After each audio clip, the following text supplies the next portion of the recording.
The seas and oceans harbor numerous secrets, both benign and hair-raising, sending shivers down one's spine and eliciting goosebumps. One such phenomenon is the killer waves, enormous solitary waves whose physics have sparked debates among scientists worldwide. These unpredictable events were once dismissed as mere legends, tales that came to life, inducing genuine fear even in seasoned sailors. Today, we delve into their mysteries. Enjoy the journey.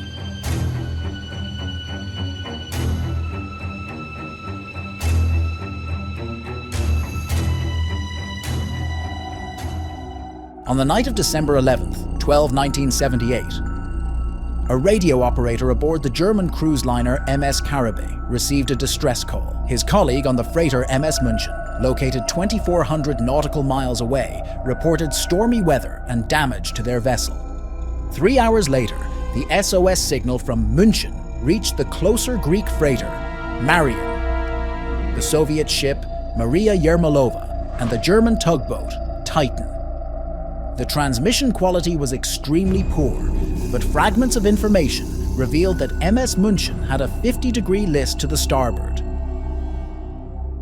Built in 1972, the freighter was on its regular route from a German port to Savannah, USA. Loaded with 82 standard lighters containing steel products, it traversed the northern part of the Atlantic Ocean, notorious for its fierce storms, especially in winter. Despite the unfavorable weather forecast, the captain decided to proceed. Little did he know that this voyage would be his last, setting the stage for extensive scientific investigations. Rescue operations, involving Coast Guard vessels and several aircraft, commenced on the evening of December 12th. However, it took 2 days, as the storm began to subside, for the full-scale rescue efforts to be deployed. Throughout this time, radio stations continued to pick up faint distress signals from the München. Eventually, 4 empty life rafts from the freighter, several life jackets and rings, 3 lighters, and an emergency buoy were found in the ocean. However, the ship itself, along with its 28 crew members, vanished without a trace. The exact location of the shipwreck remains unknown to this day. During those years, the existence of solitary killer waves had not yet been proven. Moreover, they were considered impossible phenomena, despite numerous accounts from witnesses, sailors who had witnessed their formation. Therefore, the sinking of the supposedly unsinkable München was attributed to something inexplicable, even mystical. People were tragically unaware, sending ships to certain doom due to their lack of knowledge. For some reason, it's easier for people to label someone as insane than to verify their words. This was the case with the French mariner, Captain Jules Dumont d'Urville. In 1826, during his second circumnavigation with 3 colleagues, he claimed to have witnessed a 33-meter wave in the Indian Ocean. Despite the author's credibility, the professional community greeted this account with extreme skepticism, if not outright ridicule. The wave models of the time indicated that waves rarely exceeded 10 meters in the open sea. Therefore, the 33-meter solitary giants were perceived as tales, stories as fantastical as legends of gigantic sea monsters devouring ships. As long as people didn't believe the accounts of eyewitnesses, killer waves claimed more victims, leaving deep psychological scars on those who witnessed them, even forcing the most experienced sailors to leave their profession after encountering them. In the 20th century, reports of killer wave sightings became more frequent. In 1977, German marine engineer Carsten Petersen even managed to capture a unique photograph of a 22-meter monster crashing onto his ship in the Pacific Ocean between Singapore and the US coastline. He described feeling like he was underwater or inside a vast aquarium when the wave engulfed the captain's bridge where Petersen stood with his camera.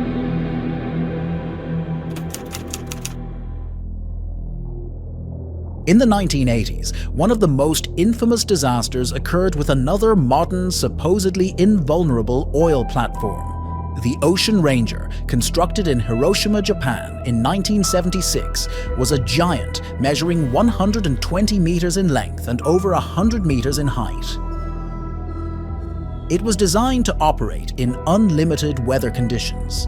According to the manufacturers from Mitsubishi Heavy Industries, the platform was meant to withstand storm winds exceeding 50 meters per second and waves as high as 34 meters. From 1980, Ocean Ranger operated on the Hibernia oil field off the coast of Newfoundland, Canada. A powerful storm that began on February 14, 1982, proved fatal for the Ocean Ranger. Killer waves, over 20 meters in height, were observed on nearby platforms, and one of them likely became the last sight for Ocean Ranger. On February 15th, the first distress signal Mayday was sent, and a few hours later, rescuers received the final message stating that no further messages from Ocean Ranger will be transmitted, crew abandoning ship to life rafts. The platform sank at 3:13 the same night, and the 84 crew members froze to death over the following hours while on ice-cold rafts, drenched by icy waters.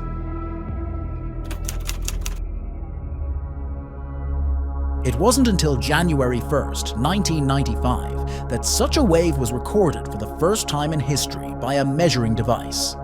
During a New Year's storm in the North Sea, a laser wave recorder on Block E of the Dropner oil platform, located 160 kilometers southwest of Norway's southern coast, detected a solitary giant wave with an average wave height of 12 meters and a maximum height of 25.5 meters.